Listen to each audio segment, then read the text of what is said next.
Millionaire businessman Jordan Morgan was a highly ambitious and stringent man who wouldn't stop until he had what he wanted. And these days his sights were set on transforming a homeless shelter in his hometown into a big entertainment center. Before we continue, please take some time to subscribe to Dailydose, like, and share this video with your friends. Jordan's action was somewhat ironic given that he had risen from poverty to make a reputation for himself. He started out as a loader and worked his way up to owning a large construction company. However, now that Jordan was dead set on making his dream of establishing an entertainment center a reality, he'd go to any stretch to achieve it. And so, he wanted to buy the land where the shelter home stood. Residents of the shelter protested him, claiming the shelter was a beacon of hope for the underprivileged and their only home. And due to that, the matters escalated into a legal battle. One morning, Jordan was on his way to the court, brimming with happiness, because that would be his D-Day. The court was about to pronounce the ultimate verdict in the case, and Jordan couldn't wait for it. However, just as the verdict was going to be revealed, a dramatic commotion inside the courthouse erupted, with homeless people criticizing Jordan, and the court was adjourned until the next hearing. Jordan walked out of the courtroom, annoyed that his plans had been thrown off, but confident that the court would soon rule in his favor. As he approached his car and was about to settle inside, an old man approached, grabbed his hand. You can't take our home away from us!" he yelled, trembling. "You are forcing multiple families and their children to sleep on the streets for a few dollars. Don't make that mistake, young man. The most important thing in the world is not money. Instead, it's coming together and being friendly to one another." Jordan smiled mockingly as he yanked the old man's hand away. "So a man who can't afford to feed himself is lecturing me about money? Hey, I'll give you a piece of advice. Why don't you start packing your belongings as soon as possible? Because that piece of land will be mine, and no one is going to be able to stop me. Now get out of the way." Jordan sat down in his car and instructed his driver to start it. The unfortunate old man kept pleading with him and even ran behind the car, but his cries went unheard. A few minutes later, Jordan's car pulled over to the side of a florist, where he bought a huge bouquet of the most exquisite flowers he could find before heading to the hospital where his mother was admitted. She'd recently had heart surgery, and Jordan wanted to share the good news about how he planned to establish an entertainment complex in his hometown, thinking it would lift her mood. However, when he told the news to Mrs. Morgan, her face fell. "Jordan," she said quietly, "how can you demolish a house that houses so many needy people? Come on, Mom. Do you even realize how valuable that property is? If I develop an entertainment center there, I'll be able to extend my business there, and we'll be able to examine proposals for a township." "But honey," Mrs. Morgan was about to say something when she began to feel uneasy. Jordan was quick to observe this and called a doctor, who advised him to let Mrs. Morgan rest. The doctor later told Jordan that Mrs. Morgan was still recovering, and speaking too much could strain her heart. At home that night, Jordan decided that before the court issued its final ruling, he would conduct a tour of the shelter home to establish a basic plan for carrying out the construction there. He arrived at the site with his secretary at about 10 a.m. the next morning and began explaining to the builders how he wanted to proceed with his proposal as they entered the shelter home. Suddenly, an old woman came up to him. She was walking with a cane. Her clothes were soiled, and she couldn't have been younger than 90. She didn't say anything, but just stared at him for a moment before smiling.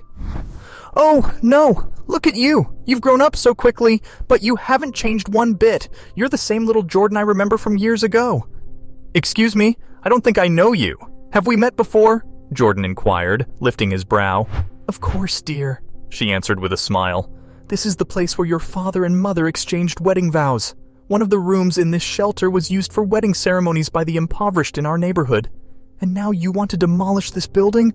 Don't do that, dear," she blurted suddenly, teary-eyed. "Don't hurt the souls of the poor people who live here."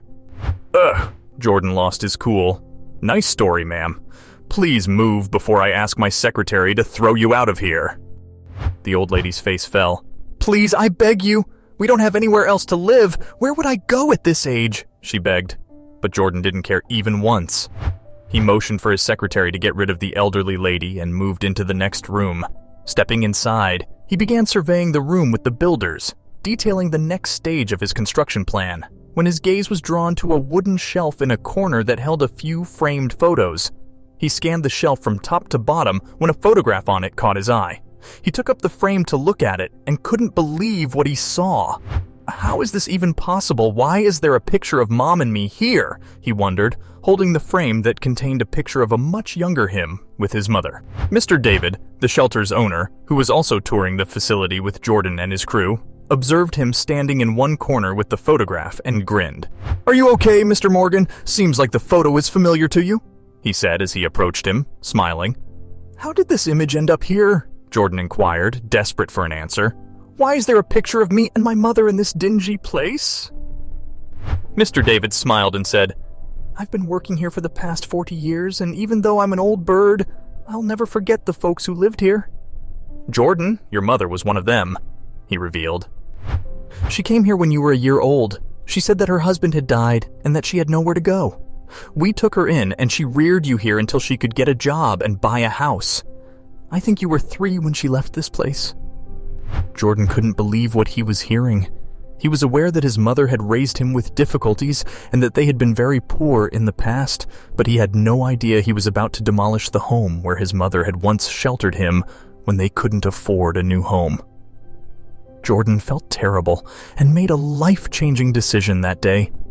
After a few days, the court concluded that the land was Jordan's and that he may build on it. People began cursing him in the courtroom, accusing him of being cold-hearted and harsh. "Order! Order! Silence in the court!" the judge said. Then Jordan raised from his seat and turned to the people present in the courtroom, which included Mrs. Morgan in a wheelchair who was recently discharged. "I apologize to everyone!" he screamed at the top of his voice. Suddenly, there was pin-drop silence in the courtroom, and all eyes were fixed on him. "I am sorry," he repeated. "I was so consumed by greed that I forgot how to be human to others. The land I fought for is now mine, but I will not carry out any construction for personal gain. In fact, I intend to renovate the shelter in order to make it more suited for the helpless and needy." "I'm sorry, Mom," he continued. "I'm so horrible that I didn't realize I was about to demolish the structure where my widowed mother took refuge and raised me 32 years ago. I apologize once more to everyone whose sentiments I have hurt. I'd like to make amends for my faults by providing jobs to the shelter residents so that they may properly raise their children. I've realized that there are several things in life that are more important than money. They are love, kindness, and unity." The old man who had previously asked Jordan for help was present in the courtroom. As soon as Jordan's speech ended, the old man rose from his seat and began clapping. Others followed suit, and Mrs. Morgan was shedding tears of pride for Jordan's wise decision.